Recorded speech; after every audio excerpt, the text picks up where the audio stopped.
So good afternoon. Program this afternoon. I'll give a talk for about 45 minutes, and then be half an hour meditation, and then question and answer session.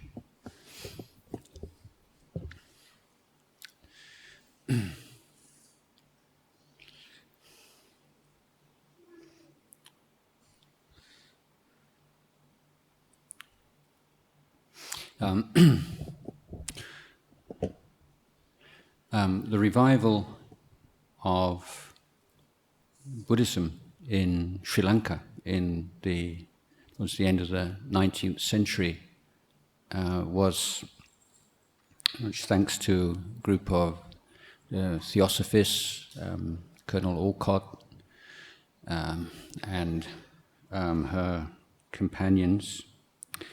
And one of the salient features of the way that Theravada Buddhism was presented at that time and place was very much conditioned by the need to provide a clear contrast to the teachings being propagated by Christian missionaries. So the tendency was to emphasize the rational elements of Theravada Buddhism and try to hitch Buddhism to the dominant, preeminent intellectual force in society of science, modern science, and to present Buddhism as a rational religion as opposed to superstitions of Christianity.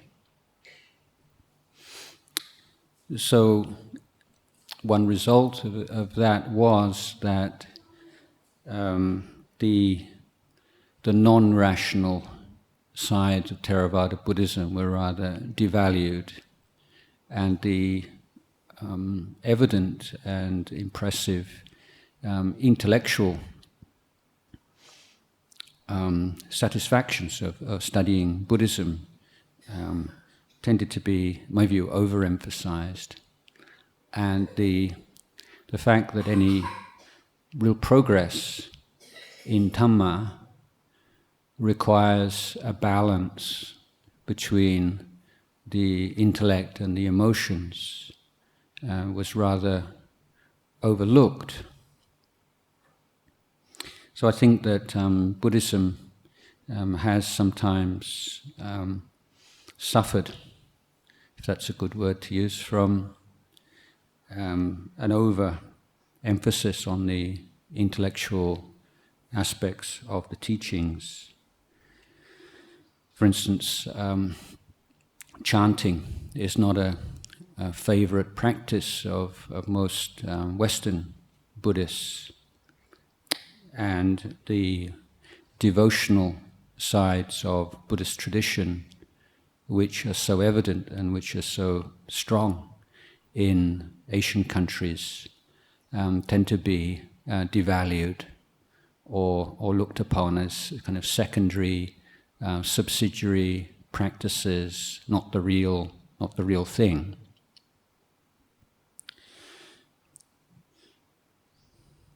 And with chanting, for instance, and many modern Thais also feel some frustration on, chanting words that you don't understand. Why?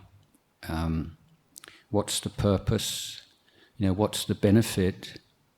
And that question is usually really meaning, what is the intellectual benefit from it? And that, of course, is not the point. The point is to create certain desirable emotions. And the role of emotion, of positive emotion, in Theravada Buddhist practice, something I thought I'd say a few words about today. The Buddha, in one of the suttas,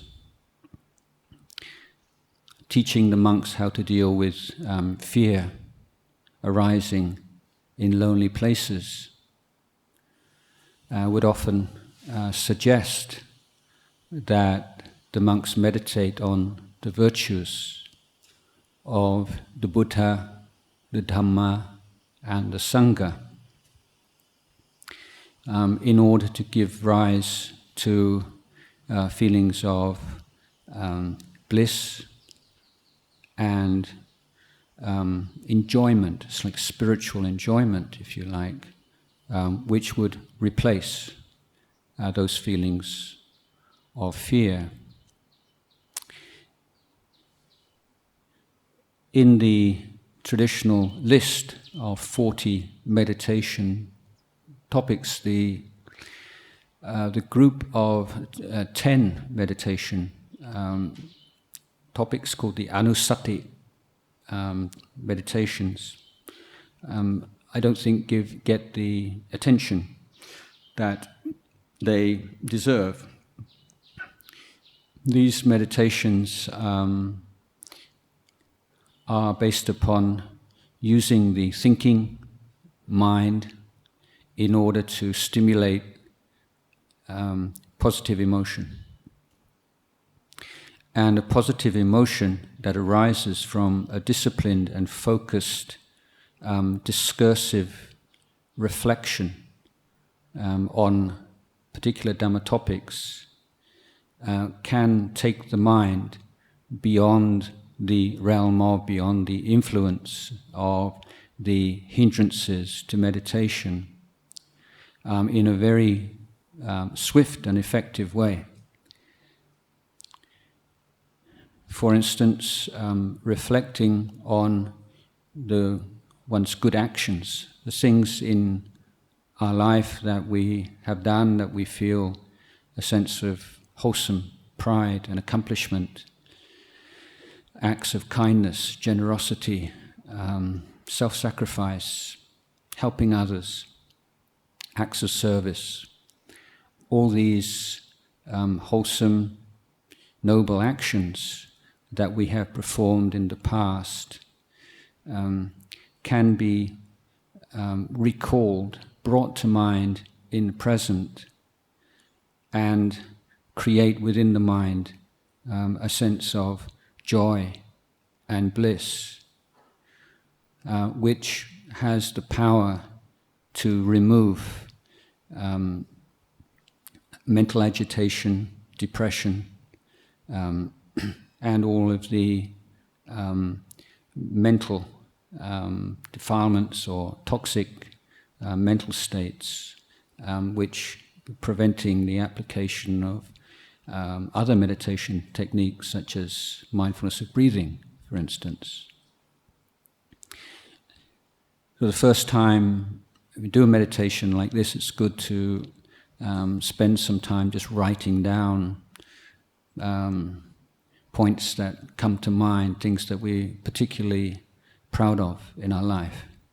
They have to be good and wholesome things, not like making a lot of money or something like that, but something which is selfless, kind, good, virtuous. And then say we came up with a list of some 10 points, then say giving yourself 3 minutes just to think about each of those points for 3 minutes. And so the discipline there is to keep your mind within that topic, rather than focusing on a particular physical sensation, such as the point at which the breath contacts the tip of the nose, for instance. We relax that a little bit and have the mind dwell on a particular topic which is clearly circumscribed, and the effort to maintain one's mind within that topic is often a more effective way of calming the mind than stopping or trying to avoid thinking at all through meditation on a particular physical sensation. Now, if we reflect for 3 minutes on each 10 topics, you've got 30-minute meditation there, and by the end of that time, your mind should be very relaxed and feeling very good. And at that point, one can turn the mind back to the meditation on breathing, for instance. It will often occur that there will be one particular point in those 10 points, which is that just brings up a lot of joy, and you may even feel tears in your eyes, just remembering that. And then you can just take that one point, that one topic, that one event, and allow your mind to dwell on it, and you learn skill in stimulating that particular sense of joy and bliss. And this is a very effective, skillful means for dealing with an unruly, stubborn, recalcitrant mind. It softens the mind and makes use of something that we already have within us. The sense that, the fact that we perform good, kind, selfless actions is because within us we do have this sense of the nobility and the beauty of such actions.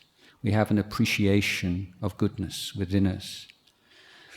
And so from that appreciation of goodness to the appreciation of particular acts of goodness that we have performed is extremely uplifting to the mind.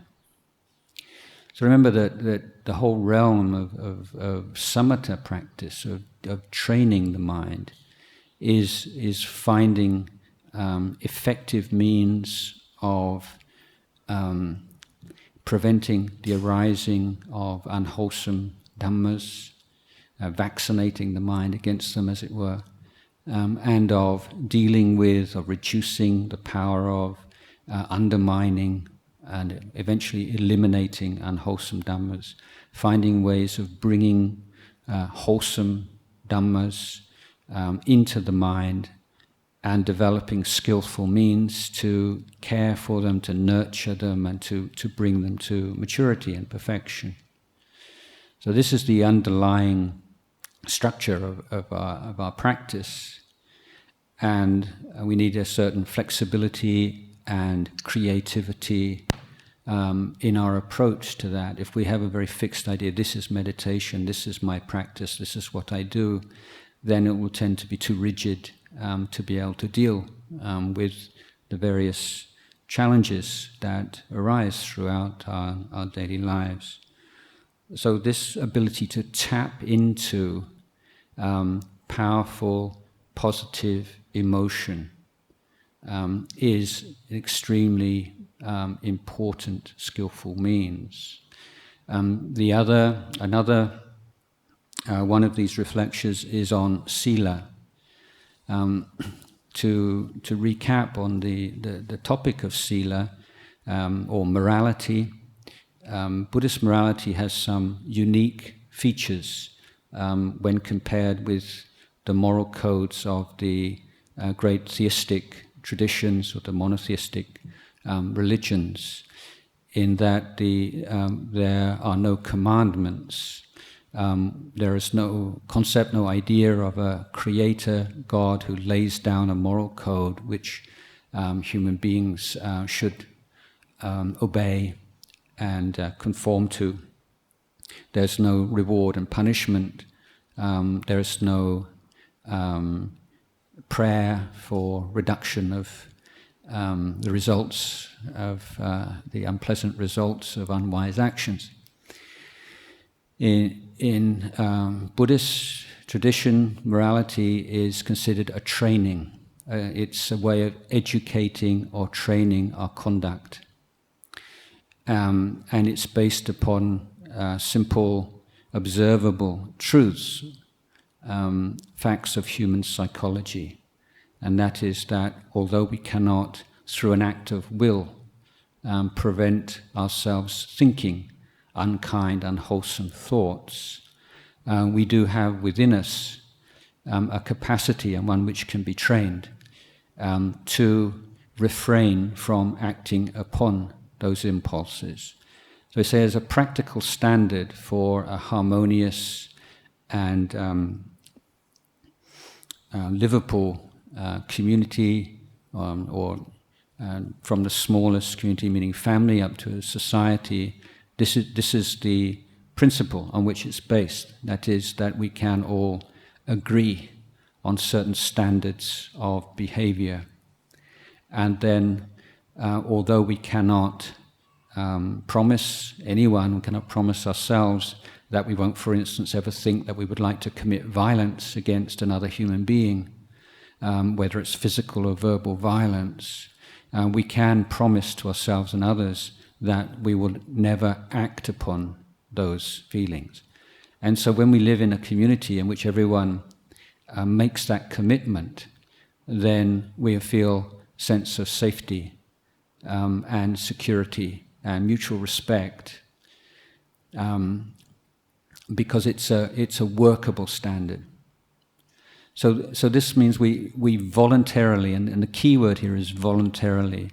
Buddhist morality or sila has to be voluntary. If we are refraining from harming, from stealing, and so on and so forth, merely through fear of punishment, or social exclusion, abandonment, or whatever, then although there would be positive effects on the mundane social level, this would not be considered sila in the Buddhist sense. So sila has to come from the wisdom, the understanding of the value of keeping precepts, of training or educating our conduct based upon those precepts. And it has to be also protected from cravings, from desires, from conceit, which can easily distort sila. So the Buddha, for instance, said if someone leads a good, wholesome life, keeps precepts, but on the basis of his or her morality, looks down on people who don't keep precepts and considers himself or herself as superior to them, then that person is a fool and has missed the whole point. So sila is something which is a practical tool to create the kind of community and society that we all want to live in, where we feel safe, secure, valued, where we are free to give and receive love and affection, and one in which the supporting conditions allow us to practice the Dhamma, to develop ourselves most effectively. So if we're living in unsafe environments where we feel insecure, where we feel we have to always have looking one eye over our shoulders, never feeling that we're completely safe, then the state of mind in which we feel secure enough to let go of internal, quite subtle attachments won't arise. And I think this is, again, I was just very important point that intellectual understanding of meditation techniques and the sincerity and integrity in applying them will only take us so far, because if we lack the emotional stability and sense of well-being, then we'll reach a wall. It's the wall of fear, because we lack the confidence, we lack the faith, if you like, to jump off the edge of the cliff, as it were. There's defilements, the very word, it's not such a good translation, really, but the sense of negative mental states as being negative mental states, or as being defilements, or as being toxic in any way, is something that, as Buddhists, then we can accept as a basic kind of intellectual principle underlying our practice, for sure. But again, it's something else again to perceive, to recognize, to have this direct experience of mental states as being a sullying or a distortion or a disturbance of the mind. Here we see the role of samadhi very clearly, because samadhi gives us a limited, perhaps only temporary, access to pure mind, to an unsullied mind.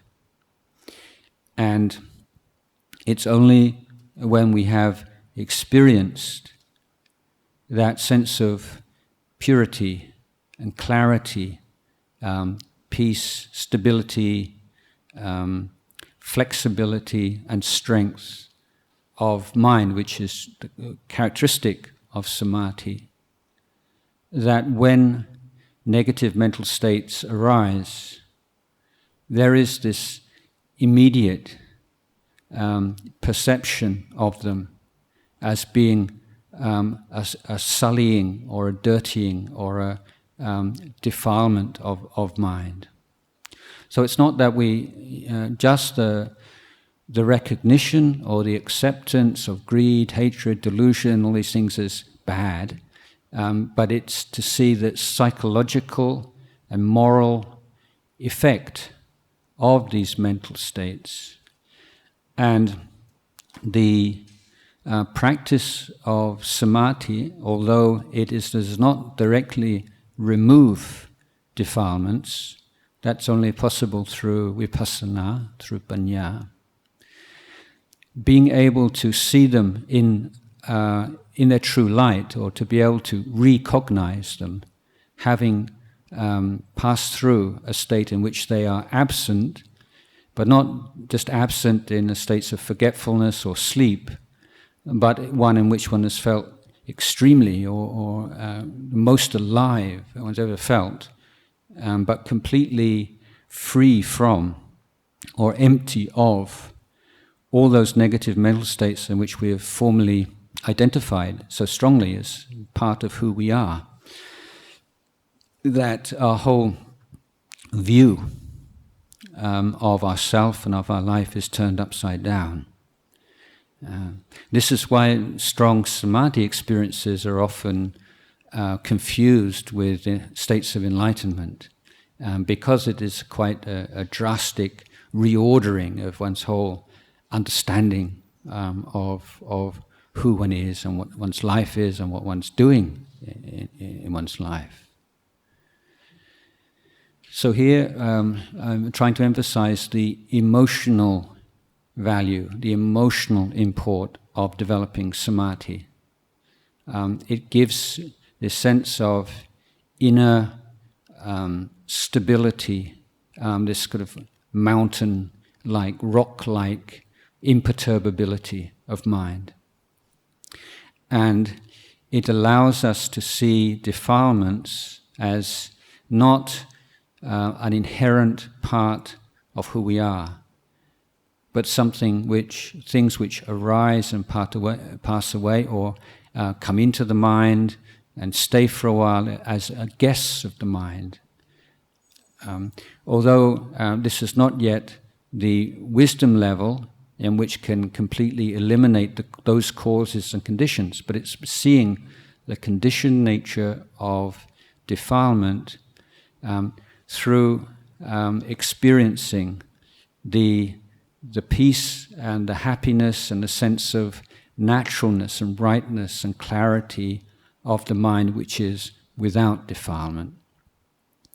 For this reason, the Buddha at one point said, if you want to have some kind of inkling or some kind of idea of what Nibbana is like, then a state of samadhi will give that to you. It's not Nibbana, it's not enlightenment, but it just gives you like a preview, just a tiny idea of what it might be like. So dealing with defilements, the thinking mind, the power of wise consideration is a fundamental element. The ability to benefit from those things which are beneficial. So the Buddha puts samadhi, right view, at the beginning of the Noble Path, and the two most important causes and conditions for the arising of right view, so for us to enter upon the path, are good or conducive environment, and in particular this refers to the good friend or the Kalyana Mitta. And secondly, that's the external factor, and the internal factor is wise consideration, the ability to digest, inwardly digest the teachings, the examples, the information that is flowing into the mind through the sense doors. The ability to reflect upon experience is greatly emphasized, but the wise consideration, again, there's two channels. The first channel is follows the path of reducing the negative emotions and producing and cultivating positive emotion. So the wise consideration of, or recollection, disciplined recollection of the good actions that we performed in the past, or our sila, is using the thinking mind, but with the result of creating changes in the emotional weather of the mind, the emotional environment of the mind. Whereas the other channel through which the wise consideration flows is through direct interest in appreciation of the impermanence of life, of the unsatisfactoriness of conditioned existence, and of the selfless nature of phenomena. So those things which are providing a bridge to or a foundation for wisdom or vipassana. So going back to that, with the sila again, that I spoke about, when we have taken on precepts voluntarily and taken them on as a training of a mind, then when we recollect the 5 precepts one by one, and when we can recognize that even though on some occasions we were sorely tempted, and we were in environments in which it would have been a lot easier and there would have been no criticism if we'd broken a precept, that we managed to sustain our commitment to the precept through our mindfulness, our patience, through our commitment to this training, then joy arises in the mind. So the precepts, keeping the precepts, the bringing to mind in a disciplined, ordered way our experience in keeping precepts purely, keeping them without allowing conceit or craving for any kind of reward from keeping precepts. It's there. Positive emotion, sense of well-being, sense of bliss, piti, arises in the mind. So goodness that we perform is never lost. I mean, if goodness is there, and when we bring it to mind in the present moment, it can have very strong positive emotional impact, and that power of positive emotion can be used as a tool, and we can fine-tune that tool, and we can cultivate our skill in using that tool to the extent that when we have problems in the application of, say, the mindfulness of breathing or in other areas of our practice, or we're just feeling down or depressed or overly burdened by our faults, our mistakes, then we can see this as a problem to be dealt with using the vast array of skillful means which the Buddha provided us. So the other wise reflection, which is a very powerful effect, of course, is the recollection on death, on the certainty of death, certainty of our death, but the uncertainty as to when exactly we'll die and how we'll die.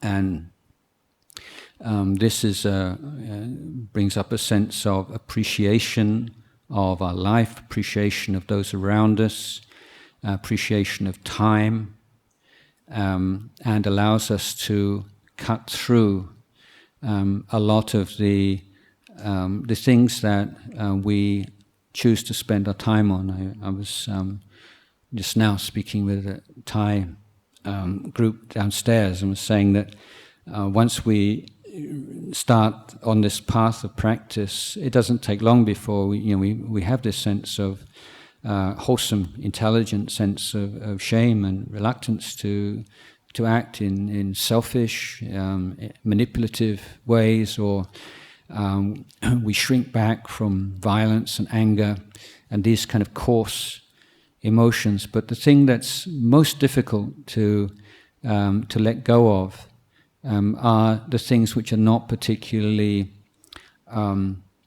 bad in any conventional sense of the word, but which eat up time. We just kill time. We waste so much time, even though we constantly list the lack of time as one of our great sufferings in life, or problems, that we don't have enough time. And yet when we soberly look at exactly how we spend our time, we generally have to agree that we do spend a lot of time on quite trivial pursuits. And so the sense of what is trivial and what is substantive, or what is really worth making sacrifices for, and what just sort of drags us off in this pleasant kind of haze of sort of enjoyment, but just enough enjoyment to keep us going on to the next interesting thing. Through the recollection of death, our appreciation of, our interpretation of what matters and what doesn't matter, what's important and what's not important, is transformed. So the emotion is not something to be looked at in a purely negative way, or emotion disturbs the mind, prevents us from seeing clearly, it's a bad thing.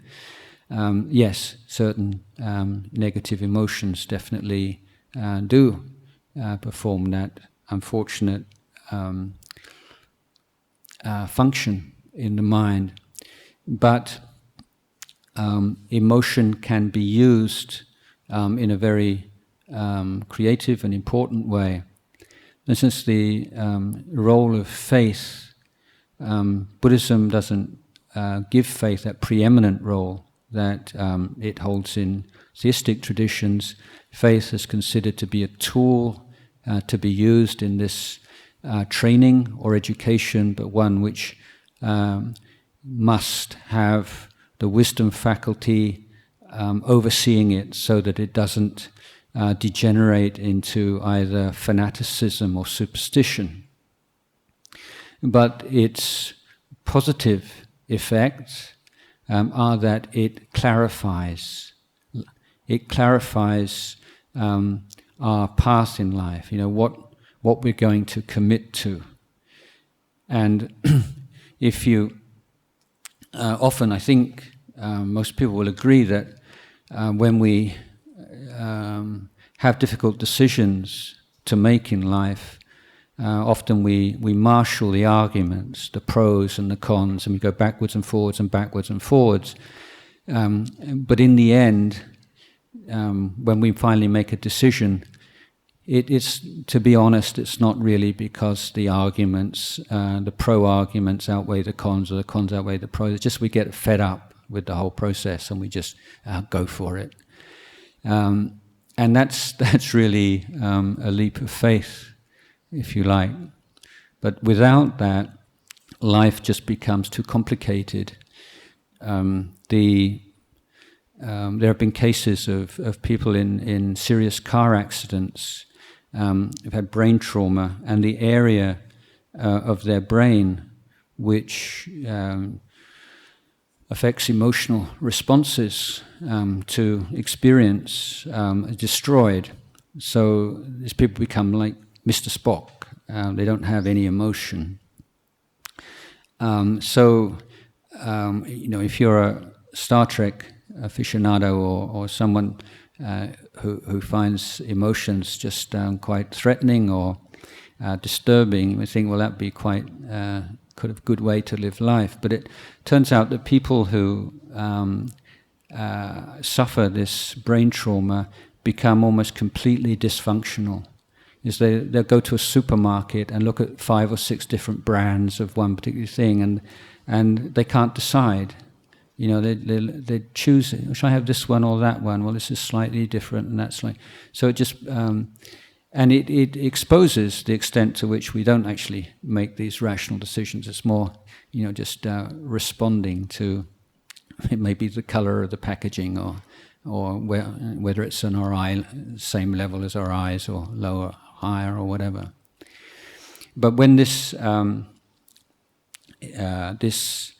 emotional reaction to phenomena is recognized and channeled, it means we see that there are so many different things that we could spend time on in our life.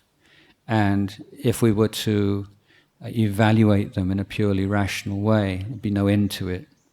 But there's that point where we just decide, well, I'm going to go for this. And this is what faith does. It just clarifies, it simplifies, it chooses a path. So if we can educate that through reflecting on Buddha, Dhamma, and Sangha, and develop that emotional relationship to Buddha, Dhamma, and Sangha, then this is very fortifying for the Dhamma practice. When I was a newly ordained monk, and I was very fortunate to have the chance to be personal attendant to my teacher, Ajahn once. And he said something to me which I won't forget. Well, in fact, don't forget anything he said to me, really. But in this particular case, he said, my name is my lay name was Sean, but he used to have his own pronunciation of English names, so he called me Chon, which means spoon. So he said Chon. He said, Chon. He said, if you knew how to bow, you'd have tears in your eyes every time. If you really knew what you were doing, if you really knew the meaning of Buddha and Dhamma and Sangha, and you really felt that when you bowed, you'd have tears in your eyes every time, he said. So that, this is something we really need to, I think, recognize that spiritual life and life of a monk as well, we need to enjoy it. We need to be having that emotional satisfaction. If monks lack, no matter how intelligent monks are, and they've learned, they know all the books, they've studied Pali and everything, but if they don't have that love for the Dhamma, love for monk's life, love for this institution of the monastic life, then sooner or later they can become vulnerable and may end up leaving the order. And commitment to meditation is the same. If it's I'm going to put so much effort and I want to see such a result at the end of such a length of time, you're very disappointed. And it's not really possible to make those kinds of calculations or to run with those expectations. But when we find a sense of love and satisfaction, enjoyment of the path itself, and treading the path, and just feeling that sense of being so honored and so wonderful to have this chance to try this out. Not saying I have to be able to experience such a level of peace and understanding and so on to make this worth my while. But when you have that sense of emotional commitment, which is not completely irrational, it's based upon this wise consideration. So there's not this separation, these two are feeding into one another. Then that will give the ability to sustain one's practice through periods where things are not going very well, where there's a lot of problems, or particularly if you've had a period in which your meditation has gone very well, then if there's a period where it falls apart a bit afterwards, that's most difficult to take. And this is general psychological principle. You see this on a social level. That if a group of people have been oppressed in a society and then their condition improves, and then after a while it declines again, even though the regress is still far better than the original state of which they were able to endure. This sense of having lost something they gained is intolerable. This is background for riots in many countries, or in the 60s in the LA Watts riots and so on and so forth. So always being very careful not to take anything for granted, and not to think because things are going well now that they should get better and better. This is not like Stairway to Heaven, it's more like snakes and ladders, and you have to be really prepared for that. So when you have that sense of just feeling this is just the opportunity to put effort, just the opportunity to practice in this way. Is when you really feel that as an uplifting feeling, and being able to deal with the emotional ups and downs with emotional wise use of positive emotion. And then there's more of a sense of a smooth path, so progressing smoothly over an unsmooth path.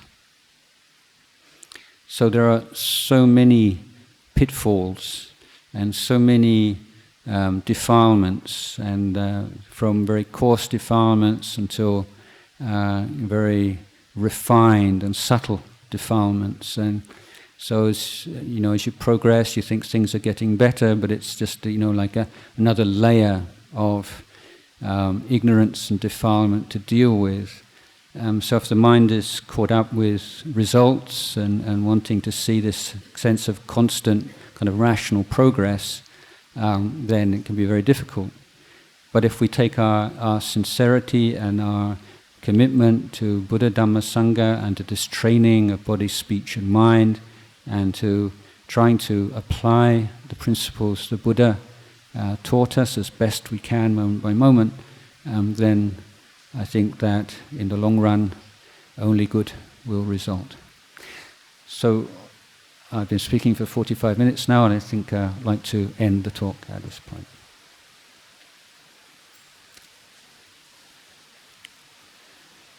So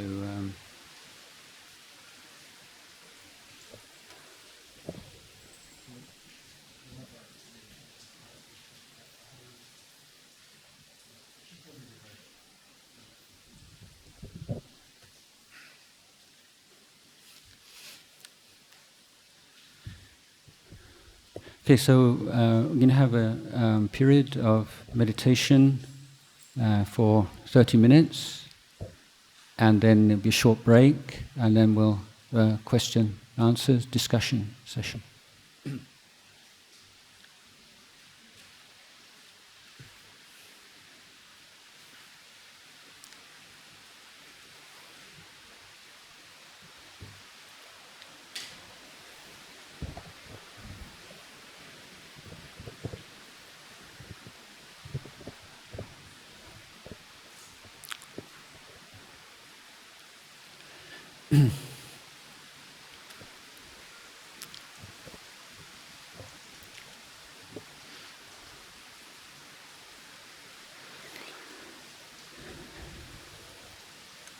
So in the practice of meditation, as a begin with foundation of right view, right understanding, and right intention, right thought. These are beginnings of the Eightfold Path. So right view means that we are clear in our mind that we are devoting 30 minutes to developing the path of practice, to putting effort into development of mindfulness, clear comprehension. We're going to be using the breath as the tool, awareness of the breath. And that during this period we will not take delight in, we will not welcome thoughts of the past or the future. That is to say, memories, expectations, fantasies. Although we can't prevent those things from popping up in our mind, we can be firm in our resolution not to give them a home, not to add on to them, merely to allow them to rise and pass away.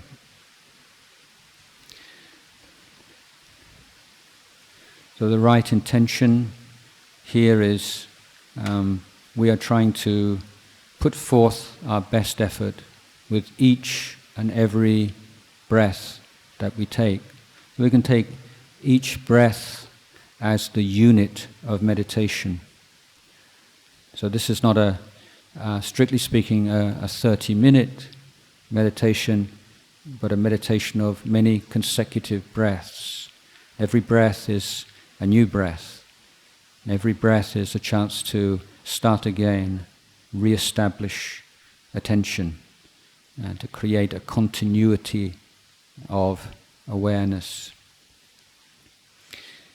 Now the practice is a training of the mind, but part of the education, part of what we're seeking to learn in our meditation is the various ways in which the mind and the body condition each other, affect each other.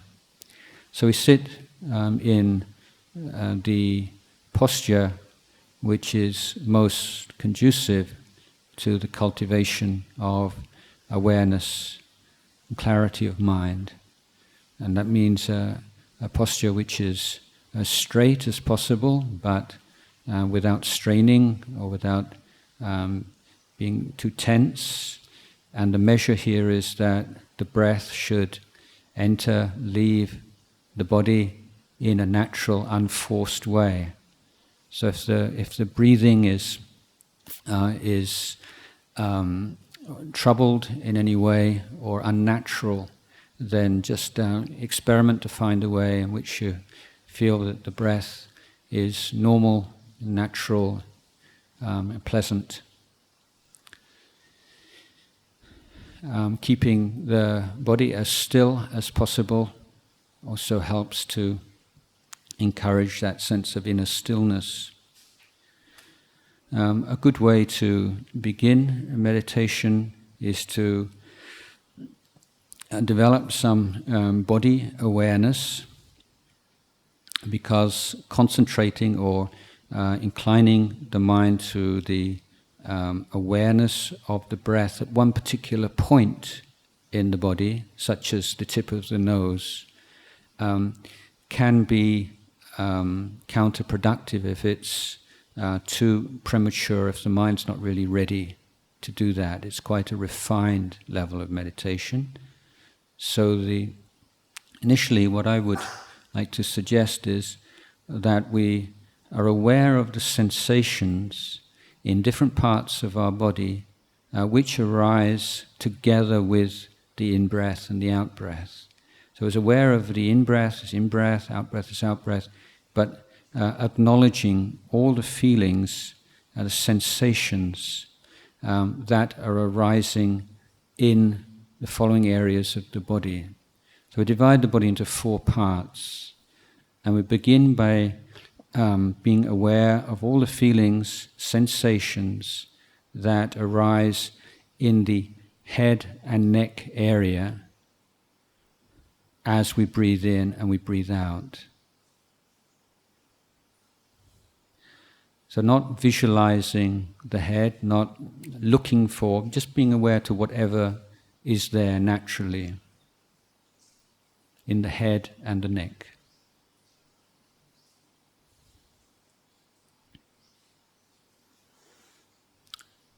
And the second area is the shoulders and arms and hands.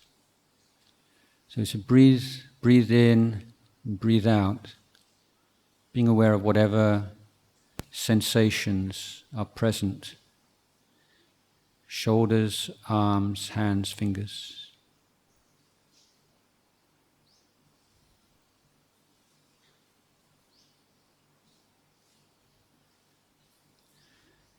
And the third area of the body is the torso, including the chest, the belly, the back, from the neck right down to the hips.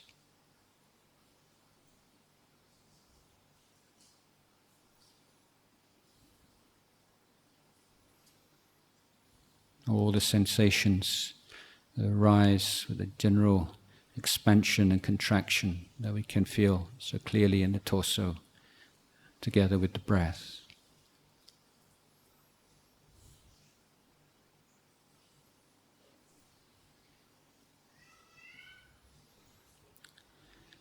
Now the lower part of the body, the bottom, the legs, the knees, shins, calves, ankles, feet, toes, all the lower part of the body, the sensations that we can experience that are just naturally arising together with the in-breath and the out-breath.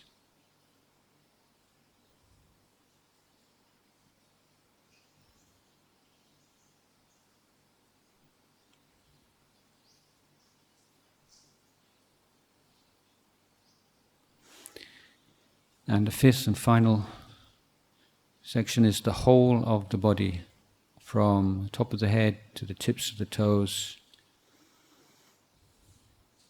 without choosing any particular area or any particular part of the body, as we breathe in, breathe out, being awake to all the mass, the pattern, the flow of sensation within the physical body.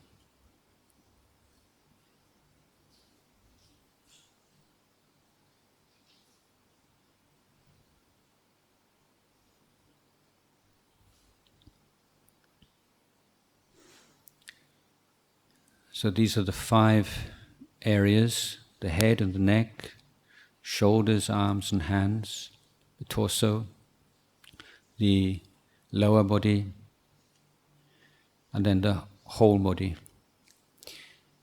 And we can use that as a basis for being present to the breathing process for a number of times, going through one by one, may perhaps 3 breaths on each area or 5 breaths on each area. When the mind is starting to settle down and finds it a little bit tiresome to be constantly changing the focus, then we incline the mind to be aware of the sensation of the breath at a particular point in which we can recognize it most clearly, where it's most apparent, where we feel a sense of ease and comfort.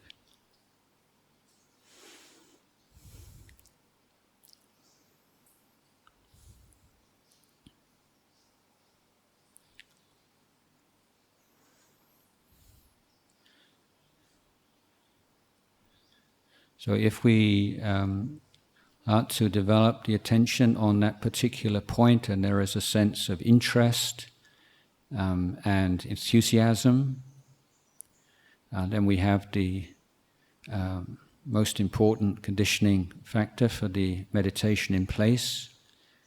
And then we continue. We may use a mantra to help the mind stay with the breath, such as Put on the in-breath, To on the out-breath, or can count the breaths, or merely be aware of the sensation of the breath without any other helping technique.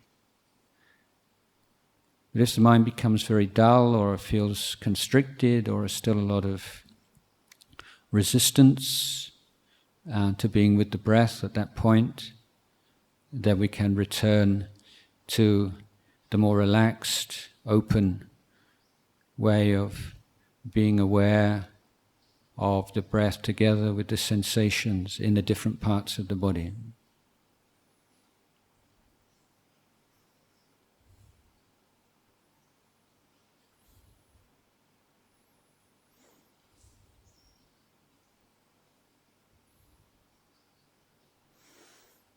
As you're aware of, if you've moved your awareness to the recollection or mindfulness of the breath at one particular point, try to observe and to catch that sense of ease and enjoyment that arises whenever the mind is present to its object. And be very conscious of that, because that sense of ease and enjoyment provides the bond which allows the mind to stay with the breath. Because when the mind realizes that mindfulness of the breathing is inherently enjoyable, then its tendency to wander off in search of thoughts and memories will be much reduced.